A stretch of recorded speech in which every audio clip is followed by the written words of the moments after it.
Xin chào mọi người, hôm nay mình giới thiệu cái máy cà phê Delonghi. Cái model của nó là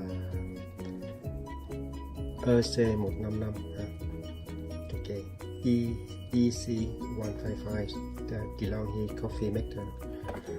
Ok, cái máy này nó có cái gì? Thứ nhất là nó có cái thùng để nước riêng ha. Nó có hai cái ấy cà phê. Đây là drip. Đây. Hai cái một cái là cái cốc này là mình biết là nó ít, cái này nó là nhiều hơn, ai uống đậm thì mình cho nhiều hơn. Thì cái này bây giờ mình sẽ test thử. Ok, cắm cái này vô.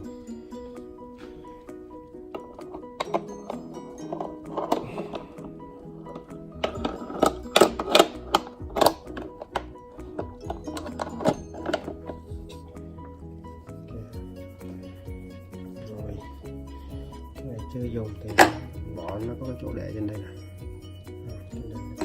chỗ để.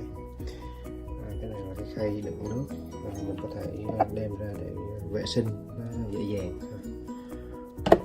Thì cái khay đựng nước này bỏ vô cái này, khay đựng nước mình mới vừa rửa nè, để soi mình coi cái chiều nào cho nó đúng. Okay. Chiều nước ra chiều này, ok, đây.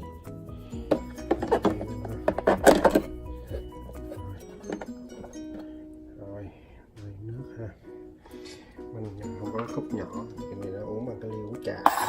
Cái này nó có nước chỉnh. Rồi cái dưới cái chỗ này thì nó cũng hay lắm, nó có ngoài cái chỗ này để cà phê, nó có cái hộp có thể để nước chảy ra thì cái gì không. Rồi. Okay, cái này là để làm nóng sấy sữa nè.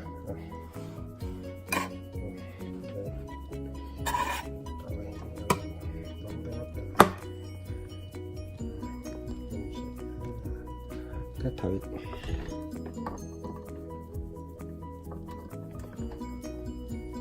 cắm điện vô rồi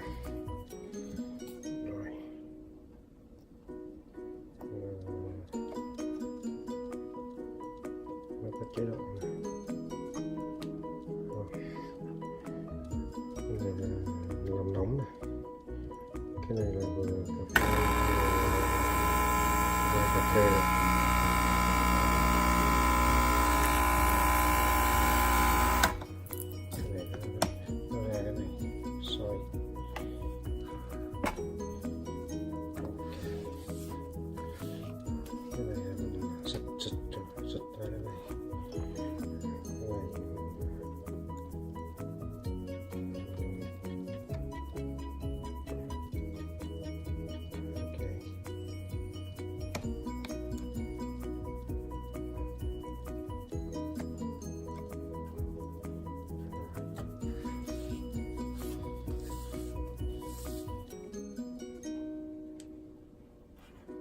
Có thể để vô trong cũng được, cái này cũng có thể để vô trong, nó phải chạy ra hơi ra đây để nó nóng. Ok, cái này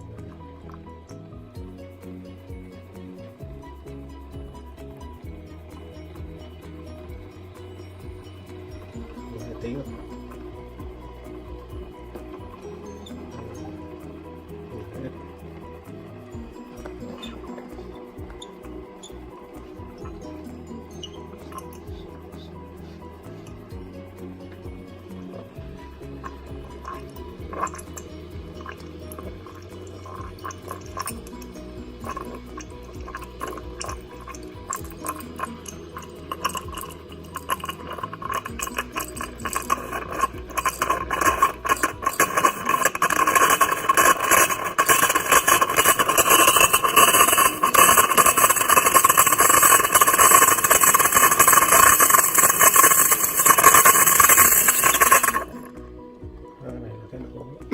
bằng hơi nè, đồ này là đồ bằng hơi nè.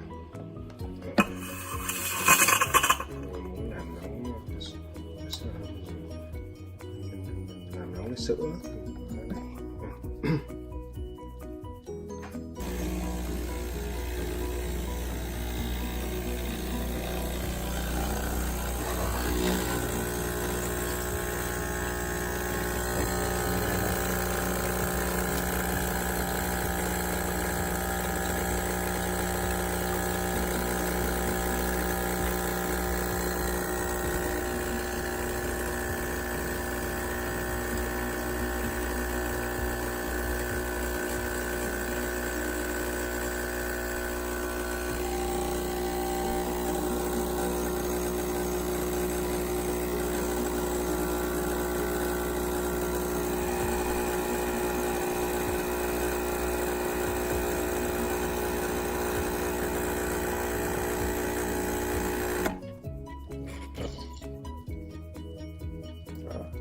Cốc cà phê